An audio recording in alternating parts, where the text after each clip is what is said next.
বাইকে করে বেরিয়ে পড়লাম বাবুঘাটের উদ্দেশ্যে। আমরা যেহেতু বাইকে গেছিলাম, আমরা বরানগর থেকে বাগবাজার হয়ে সেন্ট্রাল এভিনিউ রাস্তা ধরে টি বোর্ড হয়ে পৌঁছে গেছিলাম বাবুঘাটে। যারা দমদম থেকে আসতে চান তারা দমদম থেকে মাঝেরহাটগামী ট্রেন ধরে নামতে হবে ইডেন গার্ডেন রেল স্টেশন, অথবা বাবুঘাটের যে কোনো বাস ধরে আপনারা বাবুঘাট চলে আসবেন। বারাণসী স্টাইলের গঙ্গা আরতি, তাও আবার কলকাতার বুকে, দেখতে হলে সিট দখল করে নিতে হবে বিকেল 5টার মধ্যে। সন্ধে আরতি শুরুর টাইম থাকে সন্ধে 6:15, কিন্তু এই টাইম সিজন অনুযায়ী চেঞ্জ হয়।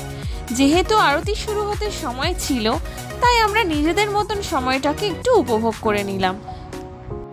বাবুঘাট এছাড়াও বাবু রাজচন্দ্র ঘাট হলো ব্রিটিশ রাজ্যের সময় নির্মিত অনেক ঘাটের মধ্যে একটি।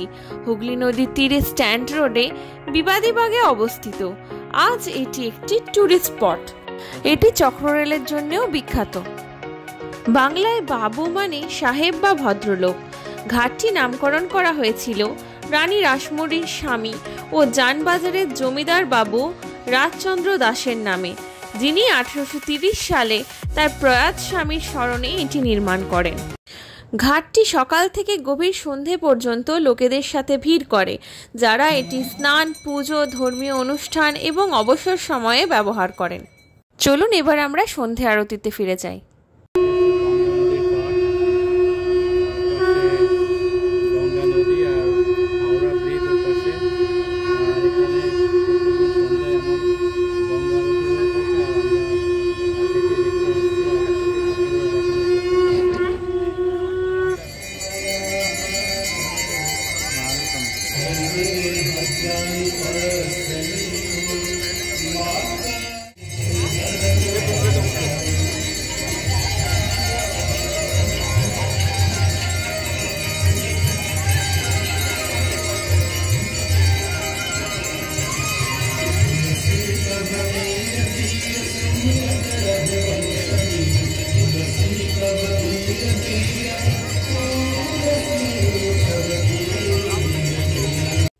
ছট পুজো, দুর্গাপুজো, সরস্বতী পুজোর সময়ও ঘাটটি ব্যবহার করা হয়, বরং সমস্ত উৎসবের প্রতিমা বিসর্জনের জন্য ব্যবহার করা হয়।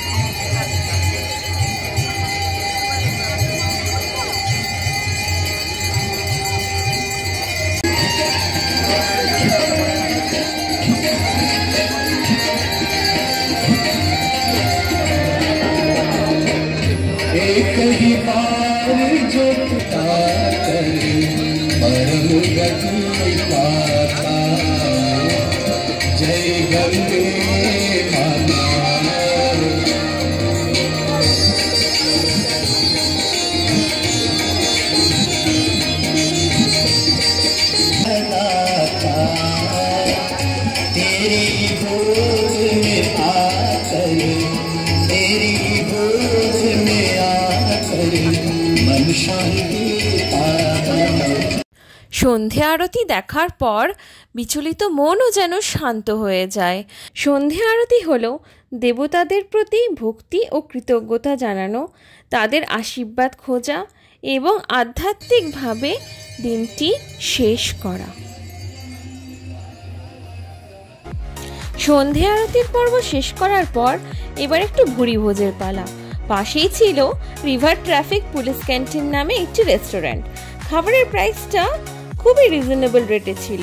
আমরা নিয়েছিলাম মোগলাই, যার দাম ছিল 65 টাকা, আর এগ রোল, যার দাম ছিল 35 টাকা। কোয়ালিটি মোটামুটি ছিল। আর এই যে আপনাদেরকে ভিউ দেখাচ্ছি রিভার ট্রাফিক পুলিশ ক্যান্টিন থেকে, ভিউটা ছিল অসম্ভব সুন্দর এবং অসাধারণ। আমরা খাবারটাকে এনজয় করে তারপরে আমরা আবার পরে অন্য জায়গার জন্য রওনা দিলাম। বাবুঘাট থেকে প্রিন্সেপ ঘাট হাঁটার পথে আমরা পেলাম আউটরাম ঘাট।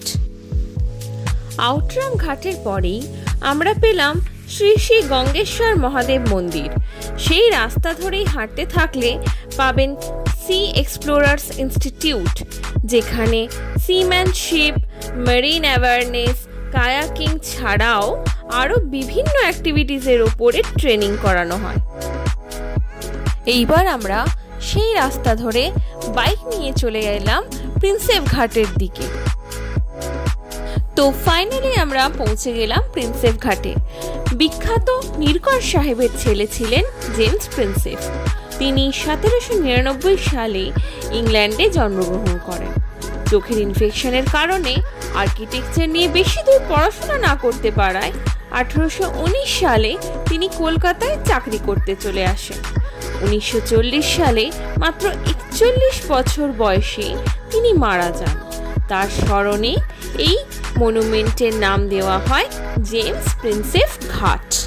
জায়গাটি অসম্ভব সুন্দর এবং তার প্রাকৃতিক সৌন্দর্য আরও সুন্দর। এইখান থেকে দ্বিতীয় হুগলি সেতুর ভিউ খুব ভালোভাবে দেখা যায়, কিন্তু যেহেতু অন্ধকার হয়ে গেছে, সন্ধে হয়ে গেছে, সেহেতু আমি আর সেই জায়গাটা ভালো করে আমার ক্যামেরা দিয়ে ফোকাস করতে পারছি না। পরে যখন অন্যদিন সময় হবে তখন আমি দিনের বেলা করে সেই জিনিসটা দেখিয়ে দেব। একটা ওয়েলকাম বলে লেখা আছে দেখুন, সেইটা হচ্ছে আমাদের দ্বিতীয় হুগলি সেতু, মানে আমাদের রবীন্দ্র সেতু।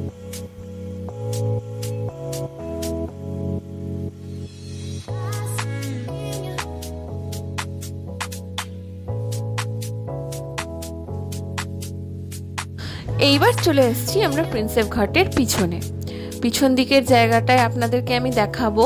কয়েকজন ফ্রেন্ডস গল্প করছে, কয়েকজন লাভ বার্ডস নিজেদের প্রাইভেট কথাবার্তা শেয়ার করছে এবং নিজেদের কোয়ালিটি টাইম কাটাচ্ছে, এবং কিছু কাকু তাদেরকে ঘুরে ঘুরে দেখছে।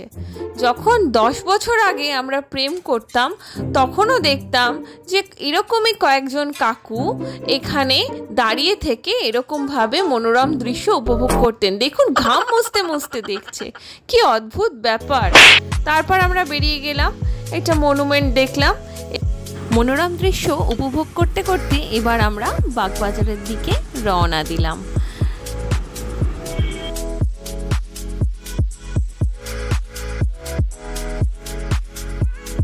আমরা বাড়ি ফেরার পথে যখন বাগবাজার হয়ে ফিরছিলাম তখন আমরা শ্রী শ্রী সারদা মায়ের ঘাটটি দেখতে পাই, এবং সেইখানে আমরা পৌঁছে কিছুক্ষণ নিজেদের মতন কোয়ালিটি টাইম কাটাই। ভিডিওটি এখানেই শেষ করছি। আশা করছি সবাই ভালো থাকবেন, সুস্থ থাকবেন। দেখা হচ্ছে পরের ব্লগে। ভিডিওটি ভালো লাগলে একটা লাইক করবেন, সাবস্ক্রাইব করবেন এবং শেয়ার করে দেবেন। টাটা।